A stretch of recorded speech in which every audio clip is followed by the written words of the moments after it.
सभी श्रद्धालु साथियों को नवरात्रि प्रारंभ की मंगलमय शुभकामनाएं। नवरात्रि प्रारंभ का अर्थ है माता दुर्गा की पूजा का शुभारंभ, जो वर्ष में 2 बार चैत्र और आश्विन मास में विशेष रूप से मनाया जाता है। ये 9 दिनों का पर्व होता है, जिसमें शक्ति की आराधना, तप, भक्ति और साधना की जाती है। नवरात्रि प्रारंभ में मां दुर्गा की कथा का श्रवण मात्र से जीवन की हर रुकावट, हर पीड़ा और हर क्लेश को समाप्त कर सकता है। ये केवल एक कथा नहीं, एक दिव्य अनुभव है जो आपकी पूरी जीवन दिशा को बदल सकता है। और हां प्रिय साथियों, वीडियो के अंत में मां दुर्गा की महत्वपूर्ण दिव्य वाणी दिया गया है। कृपया उसे सुनना आपके आत्मिक उत्थान के लिए अत्यंत आवश्यक है। अब प्रारंभ करते हैं नवरात्रि प्रारंभ व्रत की ये दिव्य कथा को। बहुत समय पहले की बात है। एक कन्या ने अपने परिवार को संकट से बचाने के लिए कठिन तपस्या की। उसके हृदय का भाव इतना सच्चा था कि माता ने प्रसन्न होकर उसकी रक्षा की। उस दिन को नवरात्रि प्रारंभ का दिन माना गया, जो मनुष्यों को यह सिखाता है कि सच्चे भाव और तपस्या से हर संकट दूर हो सकता है। ये कथा उस समय की है जब धरती पर मनुष्यों का जीवन संघर्ष और आस्था की पतली डोर पर झूलता था, जब भौतिक सुख सुविधाओं की चमक फीकी थी और हर प्राणी अपने अस्तित्व के लिए प्रकृति और नियति से जूझ रहा था। दिव्य लोक में, जहां ब्रह्मांड के समस्त क्रियाकलाप एक अलौकिक दृष्टि के समक्ष प्रकट होते हैं, वहीं विराजमान थी आदि शक्ति जगदम्बा भवानी। उनका सिंहासन अनंत ऊर्जा से प्रकाशमान था और उनकी आंखें, जो त्रिकालदर्शी थी, धरती के हर कोने पर टिकी रहती थी। वे देखती थी मनुष्यों के सुख दुख, उनकी प्रार्थनाएं, उनके पाप और उनके पुण्य। कभी कभी जब वे किसी अबोध बालक की भूख से बिलखती ध्वनि सुनती या किसी मां के कलेजे पर लगे घाव को देखती, तो उनकी दिव्य आंखों में भी जल भर आता था। ये सत्य है कि उनका हृदय दुष्टों के लिए वज्र सदृश कठोर हो चुका था, जिसने अनगिनत राक्षसों का संहार किया था, पर निरीह प्राणियों के कष्ट देख उनका मातृत्व पिघल उठता था। वे सब देखती थी, सब सहती थी, मनुष्यों की पीड़ा, उनकी मूर्खता और उनकी अज्ञानता। उनका दिल कठोर हो चुका था, कठोर इन अर्थों में कि उन्हें नियमबद्ध ब्रह्मांड के कर्म चक्र को चलने देना पड़ता था, जिससे वे सीधे हस्तक्षेप नहीं कर पाती थी, जब तक कि कोई सच्चा भाव उन्हें विवश न करे। इसी असहनीय पीड़ा को माता दुर्गा सहायता था, एक अलौकिक मौन में जो केवल एक मां ही समझ सकती है। धरती पर एक छोटे से गांव में, जिसका नाम शांतिवन था, एक परिवार रहता था। नाम था उनका हरिप्रसाद, उनकी धर्मपत्नी शांता और उनकी इकलौती पुत्री अनामिया। अनामिया, जैसा कि उसका नाम था, साधारण नहीं थी। उसकी आंखों में एक ऐसी पवित्रता थी जो किसी भी हृदय को छू सकती थी। वो अपने माता पिता की आंखों का तारा थी, एक मासूम और निश्चल आत्मा। लेकिन शांतिवन पर संकट के बादल मंडरा रहे थे। कई वर्षों से वर्षा नहीं हुई थी, खेत सूख गए थे, कुएं खाली हो गए थे और पशुधन मरने लगे थे। अकाल का साया गहराता जा रहा था और उसके साथ ही एक अज्ञात बीमारी ने गांव को अपनी चपेट में ले लिया था। हर घर में मातम छाया था। हरिप्रसाद और शांता का घर भी अछूता नहीं था। उनके खेत बंजर हो चुके थे और उनकी छोटी सी झोपड़ी में फांके पड़ने लगे थे। अनामिया की आंखों ने पहली बार अपने पिता को रात भर चिंता में डूबे देखा था और अपनी मां को अंधेरे में आंसू बहाते हुए सुना था। मां, आज भी भूख लगी है, अनामिया का छोटा भाई गोपाल 5 साल का दुर्बल स्वर में कहता। शांता उसे अपने सीने से लगा लेती, उसके सूखे गालों पर चुंबन करती और उसकी अपनी आंखों से आंसू छलक पड़ते। बस थोड़ा सब्र कर मेरे लाल, मैं कुछ ढूंढती हूं।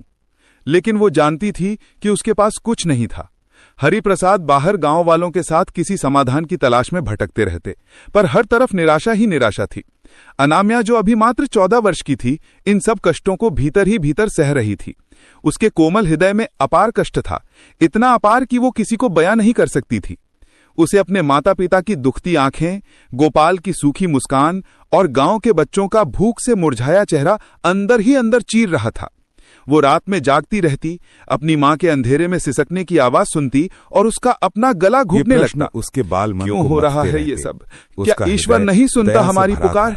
वो अपने परिवार के लिए कुछ भी कर सकती थी, लेकिन क्या एक दिन उसने अपने पिता को ये कहते सुना, अब कोई उम्मीद नहीं बची शांता, गांव के वैद्य भी हार मान चुके हैं, हम सब बस मृत्यु की प्रतीक्षा कर रहे हैं।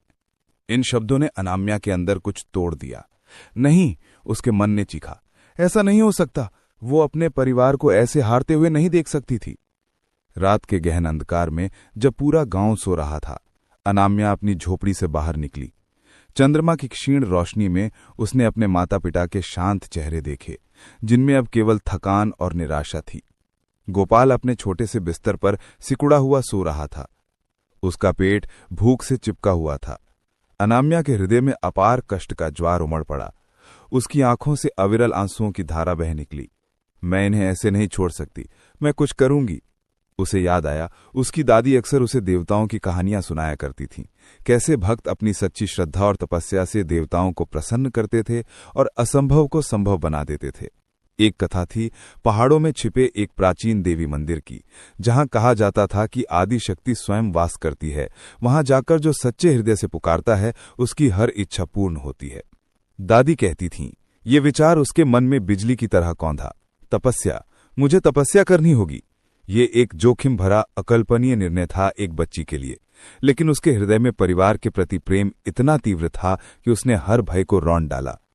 अगली सुबह उसने बिना किसी को बताए कुछ सूखे पत्ते और एक मिट्टी का घड़ा लेकर घर छोड़ दिया।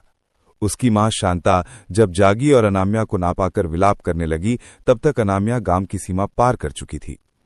उसके हृदय में भय था, हां अवश्य था, परंतु उससे कहीं अधिक था प्रेम और दृढ़ संकल्प। वो अनजानी राहों पर चल पड़ी, जहां कांटे थे, पथरीली जमीन थी और जंगली जानवरों का भय था। वो भूखी थी, प्यासी थी और सूरज की तपिश उसकी त्वचा को जला रही थी, लेकिन उसकी आंखों के सामने अपने परिवार के मुरझाए चेहरे थे और उसके कानों में गोपाल की भूख से भरी आवाज गूंज रही थी। यही उसके तपस्या की पहली सीढ़ी थी, त्याग और कष्ट को सहने की क्षमता। कई दिनों के बाद वो उस प्राचीन मंदिर के पास पहुंची जिसके बारे में दादी ने बताया था। वो एक पहाड़ी की चोटी पर स्थित था, चारों ओर घने जंगल और विशालकाय वृक्षों से घिरा हुआ। मंदिर जीर्ण शीर्ण अवस्था में था, पर उसकी दीवारों पर देवी मां की एक धुंधली मूर्ति अब भी विराजमान थी। अनाम्या ने मंदिर के सामने हाथ जोड़े। उसकी आंखों में आंसुओं के साथ एक नई आशा चमक रही थी। हे मां दुर्गा, उसने फुसफुसाते हुए कहा, मैं नहीं जानती कि तपस्या कैसे करते हैं। मैं एक छोटी सी बच्ची हूं, पर मेरे हृदय में जो पीड़ा है, जो मेरे परिवार के लिए प्रेम है, वो सच्चा है। तू मेरी मां है और मैं तेरी बेटी। मैं तब तक यहां से नहीं हिलूंगी जब तक तू मेरी पुकार नहीं सुनती। और उसने अपनी तपस्या आरंभ कर दी।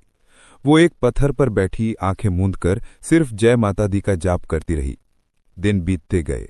सूरज की तपती किरणें उसके सिर पर पड़तीं, रात का ओस उसके शरीर को भिगोता, ठंडी हवाएं उसे कपा देतीं, जंगली जानवरों की डरावनी आवाजें उसे भयभीत करतीं।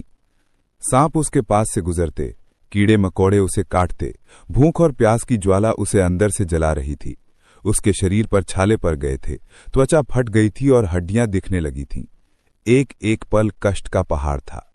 उसका शारीरिक कष्ट तो था ही, पर उससे भी बड़ा कष्ट था मानसिक। कभी कभी उसके मन में निराशा घर कर जाती। क्या मैं सही कर रही हूं? क्या मां सचमुच मेरी पुकार सुनेगी? क्या मेरा परिवार अब तक जीवित है? क्या मैंने उन्हें अकेला छोड़कर गलती की? ये विचार उसे अंदर तक तोड़ देते और उसकी आंखों से गर्म आंसुओं की धारा बह निकलती। इन क्षणों में वो अपनी आंखें खोलती और धुंधली पड़ चुकी देवी की मूर्ति को देखती। उसे लगता जैसे मां की आंखों में भी एक अथाह पीड़ा है जो उसे देख रही है। वो अपने आंसुओं को पोंछती और फिर से अपनी आंखें बंद कर लेती। नहीं, मुझे हार नहीं माननी। मेरे परिवार को मेरी जरूरत है। दिव्य लोक में माता दुर्गा सब देख रही थी। अनाम्या की हर सांस, उसकी हर पीड़ा, उसके हृदय का हर स्पंदन। माता के कठोर हृदय में भी इस बच्ची के लिए असीम दया उमड़ रही थी। जब अनाम्या भूख से तड़पती, माता के अधरों पर एक अदृश्य कंपन होता। जब प्यास से उसका कंठ सूखता, माता की आंखों में पानी आ जाता। वे अपनी दिव्य शक्ति से उसे कभी कभी सांत्वना देती। एक ठंडी हवा का झोंका, एक जंगली फल जिसे कोई जानवर वहीं गिरा देता, या एक पल के लिए बादलों का सूरज को ढक लेना। लेकिन वे तपस्या के नियमों को तोड़ने में असमर्थ थीं। उन्हें देखना था कि अनाम्या का संकल्प कितना दृढ़ है, उसका सच्चा भाव कितना गहरा है। कई सप्ताह बीत गए। अनाम्या का शरीर अब केवल हड्डियों का ढांचा मात्र रह गया था।